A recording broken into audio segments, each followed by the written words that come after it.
Good evening and welcome to RFL. I'm Richard French. It is election day in a few states today, including two in our viewing area, New York and Virginia. Polls open right now, so you still have some time to vote if you haven't already. Well, tonight we will speak with one of the top officials who ran Hillary Clinton's 2016 presidential run and get her take on where we stand tonight and where we stand this election year. It is also a big day on Capitol Hill with several of the nation's top health experts, including Dr. Anthony Fauci, testifying before Congress about the COVID outbreak and what the scientists said on the Hill today. It does not resemble what the president's assessment of our reality is. The virus will not simply go away. And ABC News political director Rick Klein, he'll weigh in on the latest controversy regarding Attorney General William Barr, President Trump's plunging poll numbers, and a whole lot more. But we start tonight with COVID and a disturbing new development. Our European allies are now grouping America in with the likes of Russia and Brazil, that over DC's inability or indifference to try to control the virus. The Times reporting that the European Union is prepared to ban Americans from entering their countries. I want you to think about that for a second. Also, we are seeing more fallout from these comments from President Trump during the sparsely attended rally in Tulsa on Saturday night. When you do testing to that extent, you're going to find more people, you're going to find more cases. So I said to my people, slow the testing down, please. Now remember, those words and the delivery doesn't sound like he was joking. So shortly after we heard the president say that, the Trump folks, they went into damage control mode and they started saying that, oh, the president, he was just kidding, of course. Come on now, Jake. You know it was tongue-in-cheek. Did the president... Come on now. That was tongue-in-cheek. It was a comment that he made in jest. It's a comment that he made in passing, specifically with regard to the media coverage. So you remember those arguments. The president's just kidding. Trust me. Well, the president then showed why they can't be trusted because he directly contradicted his very own people. Were you just kidding, or do you have a plan to slow down testing? I don't kid. Let me just tell you, let me make it clear. We have got the greatest testing program anywhere in the world. We test better than anybody in the world. Our tests are the best in the world, and we have the most of them. Testing is a double-edged sword. In one way, it tells you you have cases. In another way, you find out where the cases are. Don't know how that's double-edged here, but again, you heard the president, he doesn't kid. Then we get the authority at least most Americans trust. I'm talking about Dr. Fauci. He had this to say on Capitol Hill. I know for sure, but to my knowledge, none of us have ever been told to slow down on testing. That just is a fact. In fact, we will be doing more testing. Fauci and Redfield also disagreed with the president's narrative that COVID is somehow fading away. Now seeing a disturbing surge of infections that looks like it's a combination, but one of the things is an increase in community spread. And that's something that I'm really quite concerned about. That several communities are seeing increased cases driven by multiple factors, including increased testing, outbreaks, and evidence of community transmission. In the meantime, more than 120,000 Americans, they've been killed by this virus. Nearly 2.5 million have tested positive.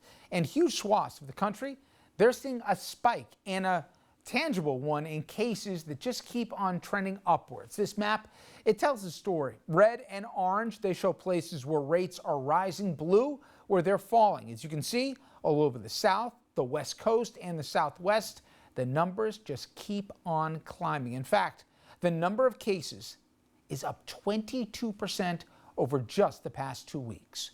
But there could be a sliver of good news on the horizon. That is, Dr. Fauci said that today we could be seeing a vaccine maybe by as early as the end of the year. I want to bring in our guest now, Dr. Karl Minges. He's chairman of the Health Administration and Policy at the University of New Haven. Doctor, I appreciate the time. And I got to tell you, when I first saw the headline that Europe was considering banning the U.S., my first reaction was, how dare they? And then I thought about it.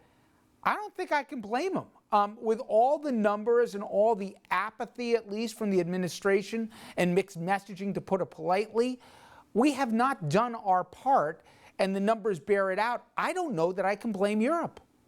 Right, exactly. And you're almost seeing that at a state level here. I'm based in Connecticut, and even in the tri-state area, you're seeing an interest in requiring quarantine for all out-of-state people, or for people who are coming from states that have had high rates of infection. In Europe, as you might be well aware, there was a clear peak and then a clear decline in the number of new cases. Here in the United States, it's been the complete opposite. We've had our peak and we've sort of plateaued. Some states are different, but as overall, we're just adding more and more new cases, actually up 25,000 new cases as of today. And doctor, I remember the refrain months ago at the beginning of this when we looked at Europe and specifically Italy, and we were seeing some of the horrible images. And I have a first cousin who's a doctor in northern Italy, so we brought to our audience the real heartbreaking scenes. And we warned America that, hey, if you're not careful, we could be almost as bad as Italy. Definitively, we are worse than Italy. Not only have they're on the other side of the curve here for them, thankfully, but worse than that, we hit a plateau. We're now going back up at the end of this, per capita and everything included. We are worse than Italy, something inconceivable back in February, March. Yeah, it's completely unbelievable. I mean, and there's so much to kind of blame for that. A lot of it, I think, has to do with just the differing responses that various states have had to reopening, to shutting down in the first place, to learn human behavior, to engage in wearing masks and practice social distancing and those things. There really hasn't been the shutdown in the United States that did happen in Italy, and it wasn't sustained for a long enough period to see the ramifications in a positive way of reduced numbers of infections. And can we just put to rest that there's no double-edged sword to testing? And I'll use the words you don't. It is beyond idiotic that if you have a problem, you don't want to know about the existence of the problem or the scope of it. The only way, if we're not going to have quarantining in place, is we need to test people to see if they have it. Then we need to have tracing to be able to stem it before it becomes a big problem. Right now, that responsibility has been outsourced to the states, and you have 50 different versions of a common policy. For the White House to say too much testing is a bad thing, that's against the national health interest. Am I right? Oh, absolutely. I mean, from a public health perspective, you're not going to know if you have a new case unless if you test for that case, right? You can't do the contact tracing that's necessary to stave off other people being infected by that. In the United States, we have just seen a really mixed message from the administration and putting onus on specific states to lead the charge that without much guidance has created a lot of friction.